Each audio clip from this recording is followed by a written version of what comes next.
Hello friends, today we are going to learn about active and passive voice and today's most important topic is अगर active voice में दो object हो तो आप passive voice कैसे बनाएंगे। एक ऑब्जेक्ट रहता है तो आप बहुत आसानी से बना लेते हैं पैसिव वॉइस, लेकिन दो ऑब्जेक्ट हो तो कैसे आप पैसिव वॉइस बनाएंगे। जैसे यहाँ पर एग्जांपल्स आप देखेंगे, ये आपका सब्जेक्ट है और ये आपका मेन वर्ब है। मेन वर्ब के बाद क्या होता है, ऑब्जेक्ट आपका, लेकिन यहाँ पर आप देख रहे हैं दो ऑब्जेक्ट, मी भी है और भी है। In English grammar there object की बात करें तो इंग्लिश ग्रामर में दो ऑब्जेक्ट होते हैं। There are two types of objects. एक होता है डायरेक्ट ऑब्जेक्ट और दूसरा क्या होता है, इनडायरेक्ट ऑब्जेक्ट। अब पहचानेंगे कैसे कि डायरेक्ट ऑब्जेक्ट कौन है और इनडायरेक्ट ऑब्जेक्ट कौन है। जो इनडायरेक्ट ऑब्जेक्ट होगा वो लिविंग होगा, लिविंग होगा मतलब सचिव होगा। जो डायरेक्ट ऑब्जेक्ट होगा वो क्या होगा, नॉन लिविंग होगा। मीन्स डायरेक्ट ऑब्जेक्ट आपका क्या होगा, नॉन लिविंग होगा और इनडायरेक्ट आपका क्या होगा, लिविंग होगा। इसको एनिमेट भी हो सकते हैं, एनिमेट, और इसको इनएनिमेट बोल सकते हैं, एनी। सबका मतलब एक ही है। डायरेक्ट ऑब्जेक्ट नॉन लिविंग मतलब जिसके अंदर जान ना हो, इनडायरेक्ट ऑब्जेक्ट जिसके अंदर जान हो। तो यहां पर आप देखेंगे मी क्या होगा, डायरेक्ट ऑब्जेक्ट होगा कि इनडायरेक्ट ऑब्जेक्ट होगा। तो मी जो होगा आपका इनडायरेक्ट ऑब्जेक्ट का, मी जो होगा आपका इनडायरेक्ट ऑब्जेक्ट होगा। हिंदी क्या है, इसके अंदर जान नहीं है, तो ये आपका कौन सा ऑब्जेक्ट होगा, ये डायरेक्ट ऑब्जेक्ट होगा आपका। Have you got it. लेकिन जब पैसिव वॉइस बनाएंगे तो किसी एक ऑब्जेक्ट को आप पहले लिखेंगे, दोनों को एक साथ नहीं लिखेंगे। चाहे तो आप डायरेक्ट ऑब्जेक्ट को पहले लिखेंगे, चाहे आप इनडायरेक्ट ऑब्जेक्ट को पहले लिखेंगे। इसी तरह से आप लिखेंगे। जब आप डायरेक्ट ऑब्जेक्ट को पहले लिखेंगे, जब आप नॉन लिविंग वाले ऑब्जेक्ट को पहले लिखेंगे और लिविंग वाले ऑब्जेक्ट को बाद में लिखेंगे, तो बाद में जब आप लिखेंगे तो इसके लिए एक प्रिपोजिशन आपको लगाना पड़ेगा, टू या फॉर का यूज होगा, टू या फॉर का यूज होगा। एग्जांपल्स देखिए, जैसे यहाँ पे शी टीचेस मी हिंदी।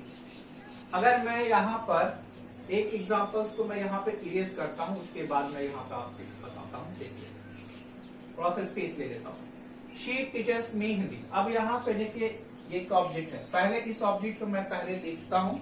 जैसे यहाँ पर मी है तो यहाँ पर क्या हो जाएगा, आई हो जाएगा। ये प्रेजेंट इंडेफिनिट का है तो प्रेजेंट इंडेफिनिट में इज आर एम का यूज होता है, तो यहाँ पर आप क्या लिखेंगे, आई के साथ क्या आएगा, एम आएगा। उसके बाद देखिए आई एम। उसके बाद आप क्या लिखेंगे, वर्ब की थर्ड फॉर्म। तो टीच का थर्ड फॉर्म क्या होगा, taught, TAUGH, taught. I am taught. अब यहाँ पर ये जो आपका जो सब्जेक्ट था, तो ये जो लास्ट में लिखेंगे, इसके पहले ही आप क्या दूसरे ऑब्जेक्ट को लिखेंगे। तो यहाँ पे आप लिखिए हिंदी, हिंदी। अब उसके बाद बाई का यूज करिए। ये जो सब्जेक्ट था आपका, यहाँ पर आप लिखिए बाई, हर करिए और फुल स्टॉप लगा दिए। I am taught Hindi by her. लेकिन अगर आप जो है डायरेक्ट ऑब्जेक्ट को पहले लिखना चाहते हैं तो वो भी आपका पैसिव वॉइस सही होगा। लेकिन उसकी पैसिव वॉइस कैसे बनाएंगे, जैसे मैं अब डायरेक्ट ऑब्जेक्ट पहले लिखता हूं, अब मैं यहां पर लिखता हूं हिंदी, हिंदी। अब यहां पर हिंदी हो गया, यहां पर हिंदी हो गया। अब देखिए हिंदी के साथ क्या आप लिखेंगे, एम का यूज नहीं होगा, आर का यूज नहीं होगा, किसका यूज होगा, इज का यूज आप करेंगे, इज, हिंदी इज। अब मैंने यहाँ पर इज क्यों लिखा, क्योंकि ये प्रेजेंट एंड डेफिनेट टेंस का हम पैसिव वॉइस बना रहे हैं। जब प्रेजेंट एंड डेफिनेट टेंस का पैसिव वॉइस बनाते हैं तब हम क्या उसे कौन से हेल्पिंग वर्ब लिखते हैं, इज आर एम लिखते हैं, उसके बाद वर्ब की थर्ड फॉर्म लिखते हैं। तो मैंने यहाँ पर इज लिख दिया और उसके बाद वर्ब की third form TAUGH, taught. Have you got it. उसके बाद हम दूसरा जो ऑब्जेक्ट, हमारा एक ऑब्जेक्ट बच गया था हिंदी, हमने एक ऑब्जेक्ट को लिख दिया था, दूसरा हमारा एक ऑब्जेक्ट बचा हुआ था उसको लिखेंगे। लेकिन जब इनडायरेक्ट ऑब्जेक्ट को लास्ट में लिखेंगे तो उसको लिखने से पहले एक सुटेबल प्रीपोजिशन टू या फॉर का यूज करेंगे। तो यहां पर जो सुटेबल क्या होगा, फॉर मी नहीं होगा, टू मी होगा। अभी गॉट इट। अब उसके बाद ही हम ये जो सी आपका था इसको हम बाद में लिखेंगे और बाई हर का यूज करेंगे, उसके बाद have you got it. Hindi start to me by her हो जाएगा। Next example see, her husband bought her at ear. अब यहां पे देखिए हर हस्बैंड क्या है, एक सब्जेक्ट के रूप में है। बॉट आपका क्या है, वर्ब की सेकंड फॉर्म के रूप में। ये पास्ट इंडेफिनिट का है। पास्ट इंडेफिनिट का जब पैसिव वॉइस बनाएंगे तो पास या वर आएगा।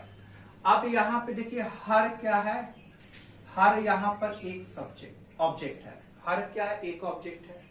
और एन ईयर रिंग भी क्या है, एक ऑब्जेक्ट है। मीन्स कहने का यहां पर दो ऑब्जेक्ट है, हर और एन ईयर रिंग।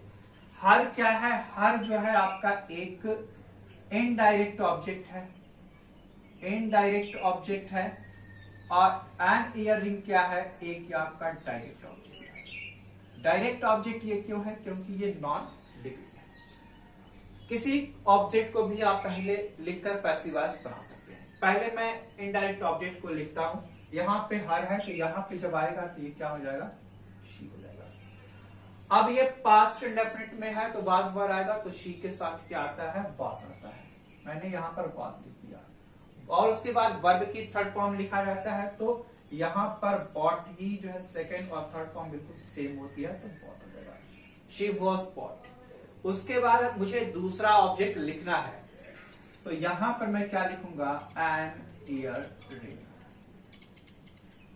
उसके बाद मुझे क्या करना है, इस सब्जेक्ट को लास्ट में लिखना है, तो यहां पर मैं क्या लिखूंगा, by her husband, by her husband. ये आप फुल स्टॉप करेगा। दूसरा मेथड, आप दूसरे ऑब्जेक्ट को भी पहले, डायरेक्ट ऑब्जेक्ट को आप पहले लिखकर पैसिव वॉइस कैसे बनाएंगे। ये क्या है, डायरेक्ट ऑब्जेक्ट। चलिए अब इसको पहले लिखते हैं यहां पर, एन ईयर रिंग। इसके साथ भी एन लगा हुआ, तो इसके भी साथ भी कौन सा हेल्पिंग वर्ब आएगा, वाज आएगा। और बॉट जो है सेकेंड और थर्ड फॉर्म सेम होती है, तो यहां पर थर्ड फॉर्म बॉट होगा। ठीक, an earring was bought. अब देखिए हमने तो एक ऑब्जेक्ट पहले लिख दिया था, डायरेक्ट वाला। डायरेक्ट वाला ऑब्जेक्ट हमने पहले लिख दिया है। अब इस वर्ब की थर्ड फॉर्म के बाद मुझे क्या लिखना है, इनडायरेक्ट ऑब्जेक्ट को लिखना है। किसको लिखना है, इनडायरेक्ट ऑब्जेक्ट को लिखना है। तो इनडायरेक्ट ऑब्जेक्ट यहां पे क्या था, हर था। And earring was bought. अब यहां पर जब इनडायरेक्ट ऑब्जेक्ट जब आप बाद में लिखेंगे तो उसके पहले याद रखिएगा टू या फॉर एक प्रीपोजिशन आप लगाएंगे। तो यहां पर जो सुटेबल प्रीपोजिशन होगा वो क्या होगा, फॉर होगा, फॉर हर होगा, फॉर हर होगा। उसके बाद ये जो आपका सब्जेक्ट का जो आप लास्ट में लिख रहे थे यहां पर बाई हर का आप यूज करेंगे, बाई हर हस्बैंड यहां पर आप लिखेंगे। ओके, करना कुछ नहीं है, बिल्कुल सिंपल है। दो ऑब्जेक्ट होते हैं, एक डायरेक्ट ऑब्जेक्ट होता है, एक इनडायरेक्ट ऑब्जेक्ट होता है। डायरेक्ट ऑब्जेक्ट वो होता है जो नॉन लिविंग होता है, जिसके अंदर जान नहीं होता। इनडायरेक्ट ऑब्जेक्ट वो होता है जिसके अंदर जान होता है, लिविंग होता है। अगर आप इनडायरेक्ट को, एक सिंपल सी बात याद रखिए, अगर आप इनडायरेक्ट ऑब्जेक्ट को पैसिव वॉइस बनाते समय पहले नहीं लिखते हैं और इनडायरेक्ट ऑब्जेक्ट को आप कहां पर लिखते हैं, बाद में लिखते हैं, तो जब बाद में आप इनडायरेक्ट ऑब्जेक्ट को लिखेंगे तो उसको लिखने से पहले आप एक प्रीपोजिशन, यहां पर एक सुटेबल प्रीपोजिशन का आप यूज करिएगा, टू या फॉर का यूज करिएगा। जैसे यहां पर मैंने इसको जो है लास्ट में लिखा था इस ऑब्जेक्ट को, तो यहां पर एक सुटेबल प्रीपोजिशन टू आया था। यहां पर हर को मैंने लास्ट में लिखा है, इसलिए यहां पर एक सुटेबल प्रीपोजिशन फॉर आया है। इस बात का आप ध्यान बहुत ही जरूर रखिएगा। ये बहुत सारा एरर आप लोग कर देते हैं। आई होप ये वीडियो आपको पसंद आया होगा।